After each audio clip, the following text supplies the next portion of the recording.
හැමදැනටම ආයිබෝවන්. අද ඔයාලට අපි කියලා දෙන්න හදන්නේ කිතුල් මල් කර්මාන්තය පිළිබඳව. ඇත්තටම ලංකාවේ නොයෙකුත් ප්‍රදේශවල මේ කිතුල් මල් කර්මාන්තය කරනවා. මේක පරම්පරාවෙන් මුඛ පරම්පරාවෙන් පැවතෙන දෙයක්. මේ කිතුල් මල් කොහොමද බෙහෙත් තියන්නේ? එතකොට මේ බෙහෙත් වල ගන්න ද්‍රව්‍ය ගැන ඇත්තටම මේක සමාජයෙන් වියකී යන දෙයක් නිසා ඉතාමත් වැදගත් වෙනවා. මොකද ඉස්සරහදී මේ කර්මාන්තය කරන පිරිසකට මේක ගොඩක් වැදගත් වෙනවා. ඒ නිසා අද මාතලේ ප්‍රදේශයේ අපිත් එක්ක එකතු වෙලා ඉන්නවා සුන්දර ගම්මානික උඩංගම ගම්මානේ කුලතුංග මහත්මයා. ආයිබෝවන් කුලතුංග මහත්මයා.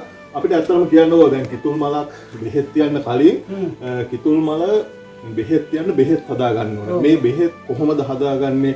මොනවද මේ බෙහෙත් වලට ගන්න කියලා?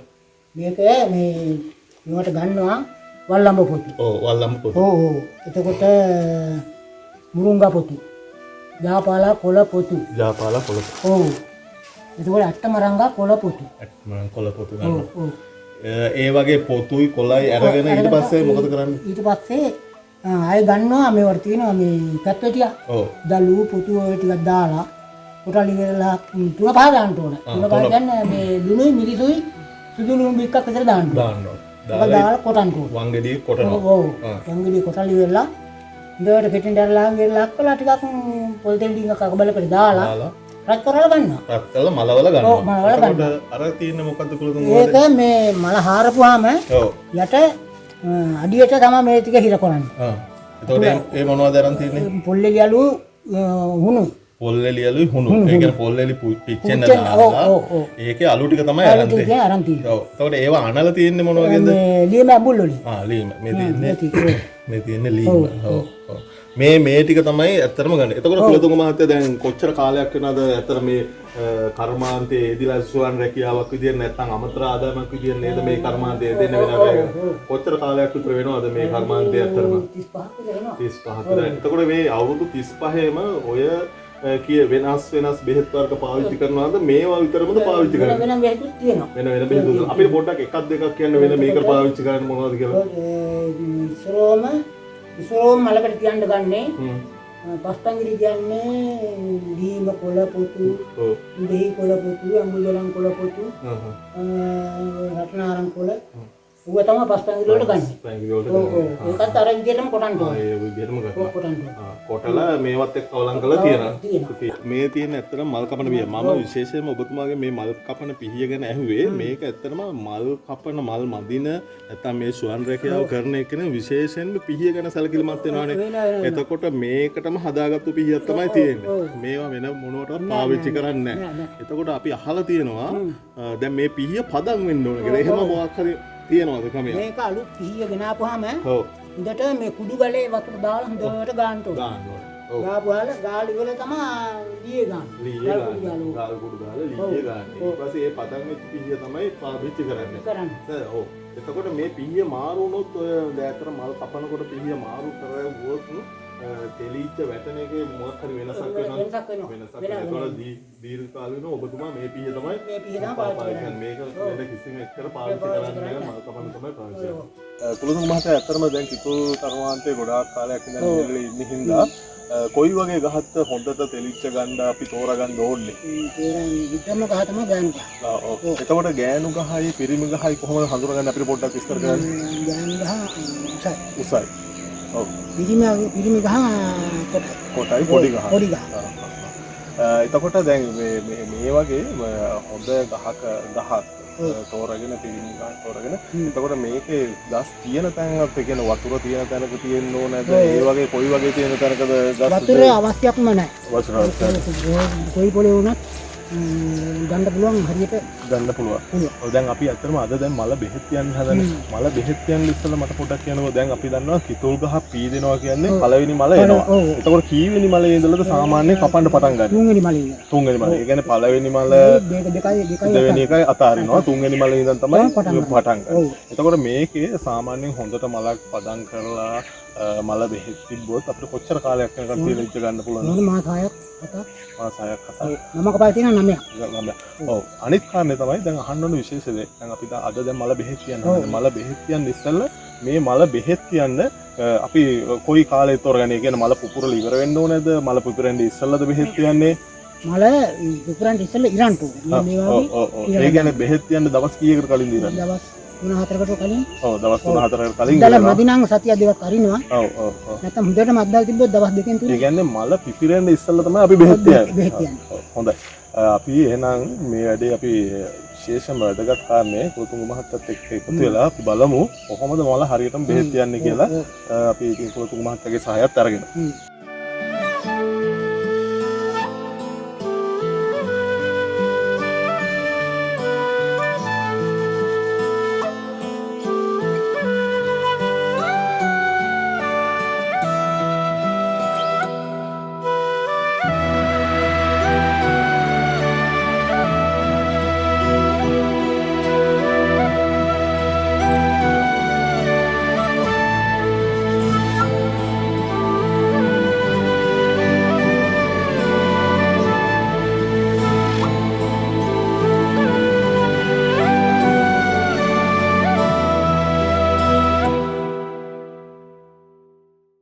ඇතරම දැන් අපි මල බෙහෙත් කියන්න හදන්නේ ඊට කලින් කුලතුංග මහත්තයා කිව්වා දවස් 3කට කලින් මේ මල ඉරලා ඉවරලා තමයි බෙහෙත් කියන්න යන්නේ. දැන් අපි කරන්නේ එතන තිබ්බ අත්ත කපලා අයින් කරලා මේ මල පොඩ්ඩක් ඉරලා උඩට බැඳ ගන්න එක තමයි ඔය කුලතුංග මහත්තයා කරන්නේ.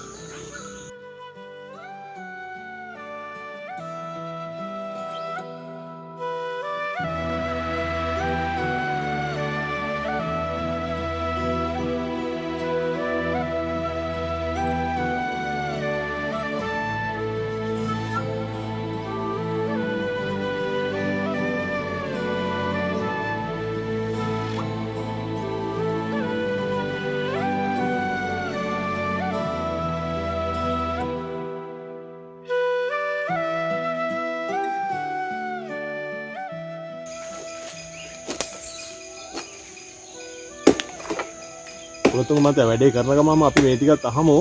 මේ එතකොට දැන් මල බෙහෙත් තියනවා නම් සම්පූර්ණයෙන්ම මල සුද්ධ කරලා අයින් කරන්න ඕනේ. මේ බුලාන් කරන්නේ මේවා තිබ්බට හෙට තමයි ආය ගලවන්නේ. ආය ගලවන්නේ. මේ මල බෙහෙත් තියලා ඉවරයි. මේ කිතුල් කර්මාන්තයේත් එක්කම අතීතේ නම් මේ මල් බෙහෙත් කියන කාටවත් පේන්නේ නැති වෙන්න කාගවත් ඇහැ ගැටෙන්නේ නැති වෙන්න හවස තමයි තියනවා කියලා එතුමා කියන්නේ.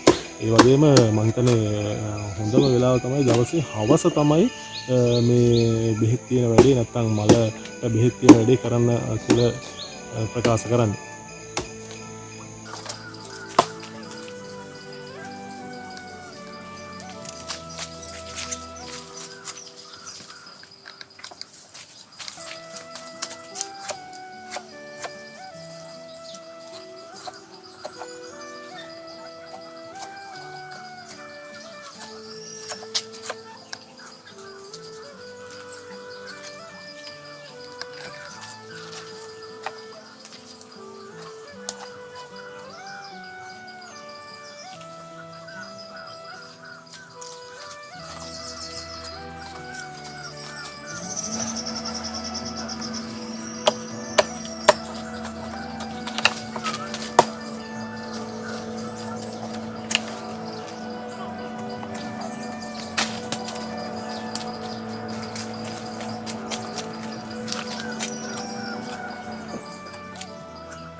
අතන මේ වෙලාවේ ඇත්තම කුලතුංග මහත්තයා මේ ඔය බෙහෙත් තියන්න තියෙන කොටස සුද්ධ කරගෙන තමයි ඉන්නේ.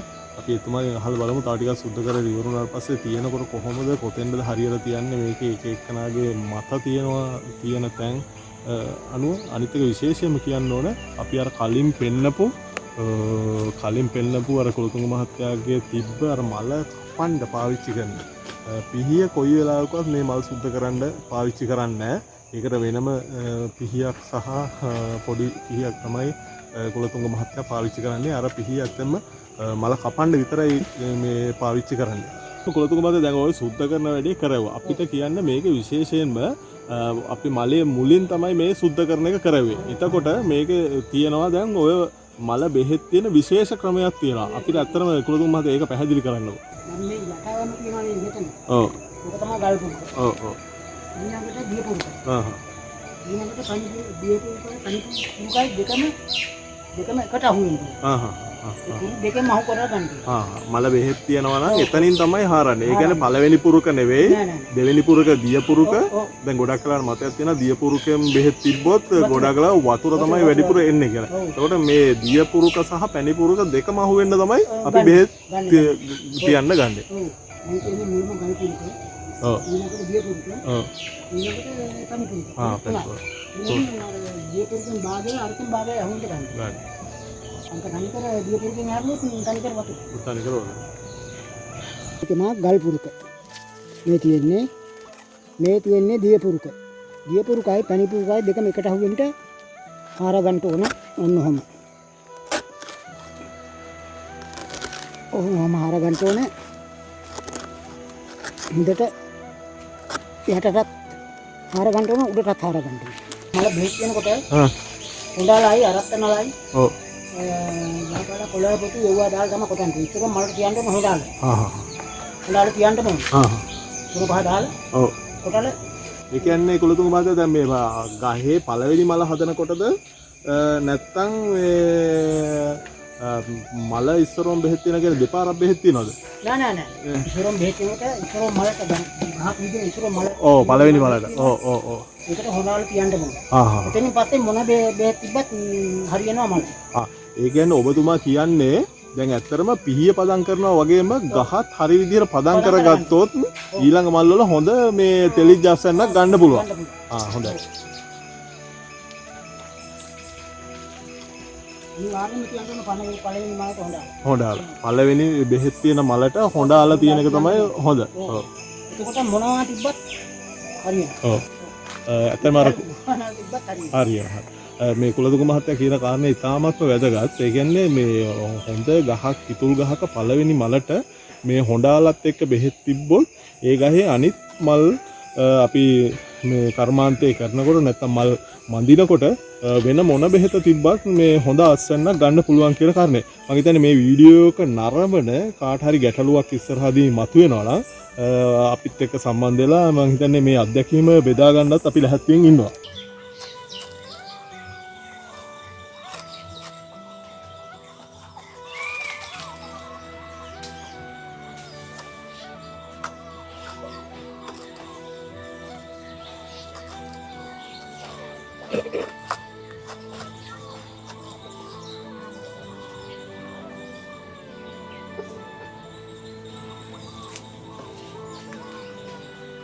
ඉතාම සූක්ෂම විදිහට මලට බෙහෙත් තියන්න සිදුර හාරගත්තා. එතකොට දැන් කොච්චර ප්‍රමාණයක් කුලතුංග මහත්තයා මේ සිදුර හාර ගන්න ඕනේද? දැන් අපි කිව්වා පැණි. ඔව් ඒ කියන්නේ අඟල් 3ක් විතර උඩටයි පල්ලෙහාටයි දෙකටම හාර ගන්න ඕනේ.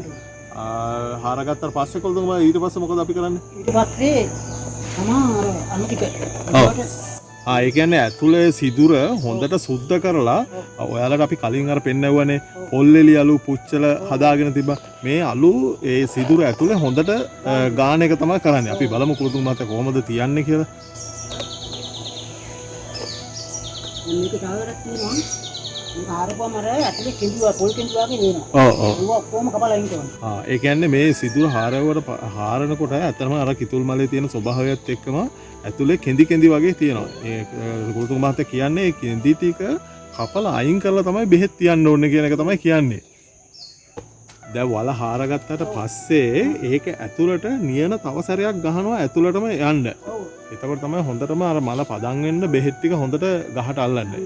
අන්න එහෙම ගහලා පොඩි වල සිදුරක් හාර ගන්නවා ඇතුළටම යන්න. ඒක තමයි ඇඹුල් මිල්ක. ඊට පස්සේ අය ලීම ගෙඩියක් අරගෙන ලීම ගෙඩිය ඒ වල සිදුර ඇතුළට මේ කපලා හොඳට මිරිකනවා. කුලතුංග මහත්තයා ලීම වෙනුවට වෙන මොනවද පාවිච්චි කරන්න පුළුවන්ද? වෙන පුළුවන් විනාකිරි ගන්න පුළුවන්. විනාකිරි ගන්න පුළුවන්. නේ දෙහි පාවිච්චි කරන්නේ නැහැ නේ. දෙහි පාවිච්චි කරන්නේ නැහැ.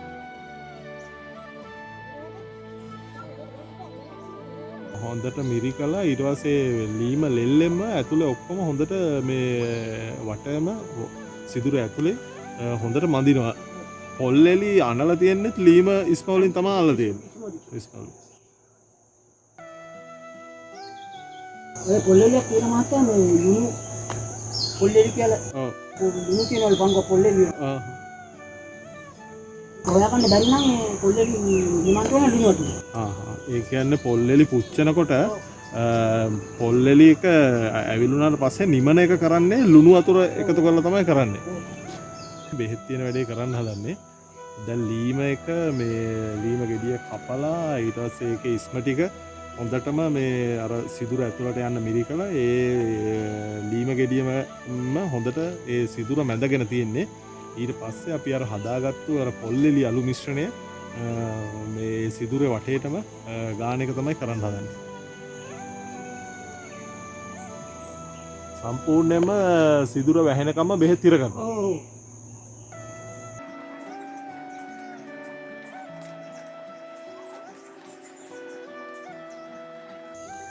මතක් කරන ඇත්තම මේ මල් බෙහෙත් තියෙන එක ලංකාවේ නොයෙකුත් පළාත්වල නොයෙකුත් ක්‍රම අනුගමනය කරන්න පුළුවන්. එක පළාත්වලට මේ මල් බෙහෙත් තියෙන එක වෙනස් වෙන්න පුළුවන් සහ මල් බෙහෙත් වෙනස් වෙන්න පුළුවන්.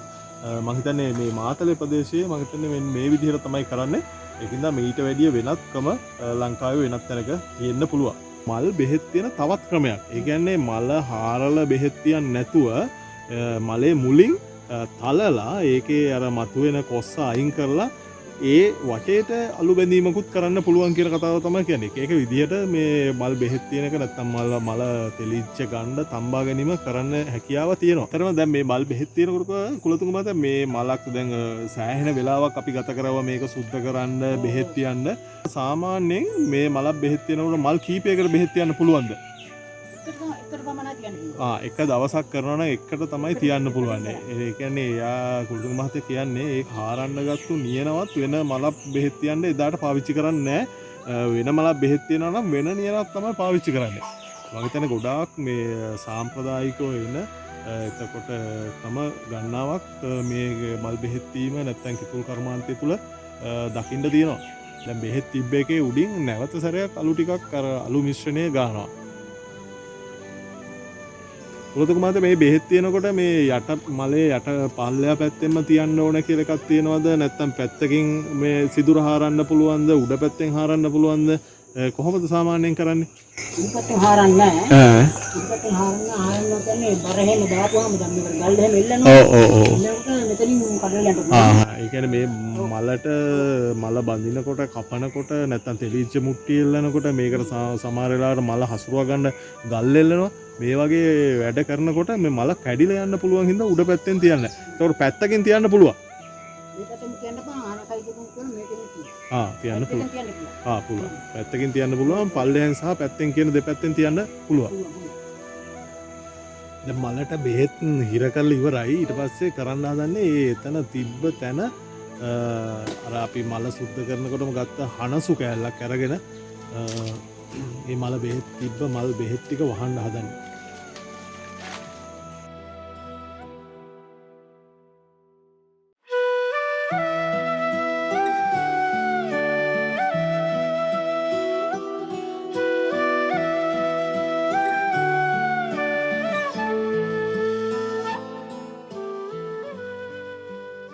දැන් කුලතුංග මහත්තයා වැඩේ ඉවරයි. මල බෙහෙත් තිබ්බා තියලා ඉවරලා ඒ හනසු කෑල්ලක්ම අරගෙන මම හිතන්නේ අර කිතුල් කූරකින් ඒ වැඩේ හනසු කෑල්ල තියලා ඇතුළට ගැහුවා. කුලතුංග මහත්තයා අපිට ඔතන ඉඳන්ම කියන්නකො පොඩ්ඩක්. දැන් මල බෙහෙත් තිබ්බා. දැන් ඊට පස්සේ මොකද්ද කරන්නේ? දවස් කීයකින් ආය මේ මලේ ඉතුරු ටික ඔව් හෙට දවසේ. ඉතින් ගියරුවේ දවල්ේ කොහොම හරි කමන්නේ. ඔව්. මේ මෙලුව තේරම ගලවන්න. ඔව් කියන්නේ මලේ හනසු ටික ගලවලා අයින් කරනවා. ඔව්. ඒකෝලා මේකේ තියෙන අතනේ මේ මෙතන හුරට මේ වගේ පුළුන් තියෙනවා. ඔව්. ඒ කියන්නේ ඒකේ තියෙන බූව තියෙනවා මේ ගලවලා ඉවර වුණාට පස්සේ. ඔව්. මල් ලීයේ. ඔව්. එතකොට ඒක කොහොම හොඳට සුද්ධ කරන්න. ඒක සුද්ධ කරනවා. ඔව්.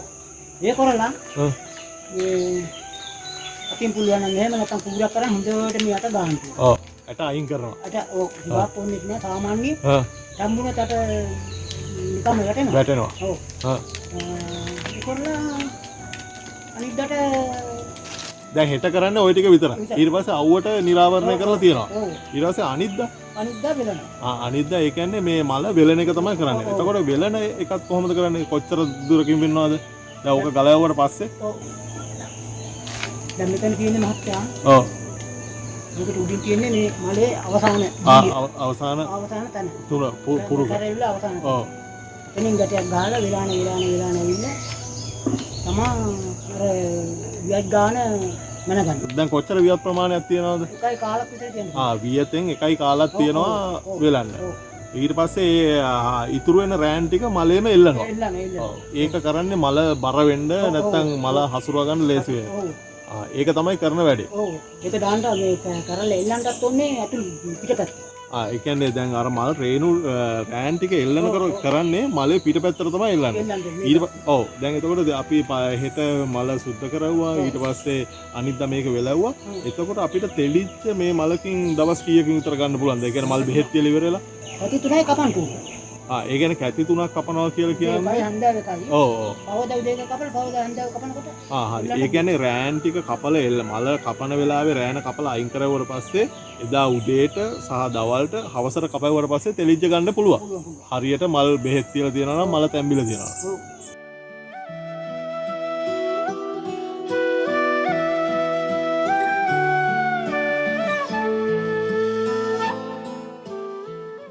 ලුතෙන් මේ වැඩේ කරන එක්කෙනෙකුට ඉතාම සරලව කුලතුංග මහත්තයා කොහොමද මල බෙහෙත් තියෙන්නේ කියලා අපිට කියලා දුන්නා.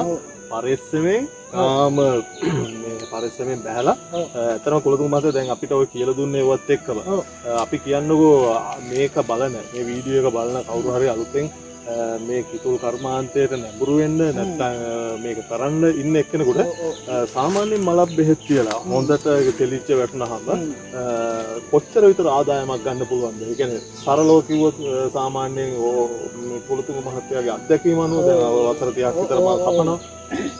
මොකද හරියට පදම් කරලා හදාගත්තොත් කොහොම හරි ඉතින් මල ඉවරකම් කපනකොට කොහොමද ගන්න පුළුවන් සායන ගානක්. ඔව් සාමාන්‍ය මුදලක් විදියට කිව්වොත් අපි මේ 60,000 50,000 විතර ගන්න පුළුවන්. ඒ කියන්නේ ලොකු ආදායමක් එක මලකින් ගන්න පුළුවන්. ඇත්තටම මේ පැරණන් කියමනක් තියෙනවා හරියට මලක් පදම් කරගත්තොත් ගෙදරකට උළු දාන්න සල්ලි හොයන්න පුළුවන් කියලා. මම හිතන්නේ කුලතුංග මහත්තයත් ඒක සනාථ කරවුවා. දැන් මේ වැඩේ කරනවා නම් ඇත්තටම පළපුරුද්ද ලබන්න ඕනේ. මේක අත්දැකීමක් තියෙන්න ඕනේ. අත්දැකීම කරන්න යොමු වෙන්න ඕනේ. මම හිතන්නේ මේක ඉතාමත්ම හොඳ දෙයක් කරගන්න සහ අපිට මේක අලුත් විදිහට හිතලා අනාගතයේදී හොඳ ආදායමක් උපයා ගන්න මාර්ගයක් බවට පත් කරගන්න පුළුවන්. මම හිතන්නේ ලංකාවේ ඕන තරම් කිතුල් තියෙනවා. අලුත් පරම්පරාවට මේකට යොමු වෙන්න පුළුවන්. මම හිතන්නේ මේකේ සමාජයෙන් මේ අපි මේක අයින් කරන්න ඕන කාරණයක් නෙවෙයි. මේක අලුත් විදිහට හිතලා මේ වගේ ඇත්තරම මේ කර්මාන්තයේ එදිලා ඉන්න කට්ටියගේ අපි අත්දැකීම් අරගෙන යාළගේ මේ තියෙන අත්දැකීම් ඔයාලට දෙන්න තමයි මේ වැඩසටහන කරන්නේ. බොහොමත්ම ස්තුතියි කුලතුංග මහත්තයා අපිට ලබා දුන්න සහයෝගයට මේ වැඩේ කියලා දුන්නට. ගොඩාක් ස්තුතියි. මම හිතන්නේ මේ කර්මාන්තය තවත් නියැලෙන්න අපි සුබ ප්‍රාර්ථනා කරනවා වගේම හැම දෙයක්ම සාර්ථක වේවා කියලා ප්‍රාර්ථනා කරනවා. බොහොම ස්තුතියි.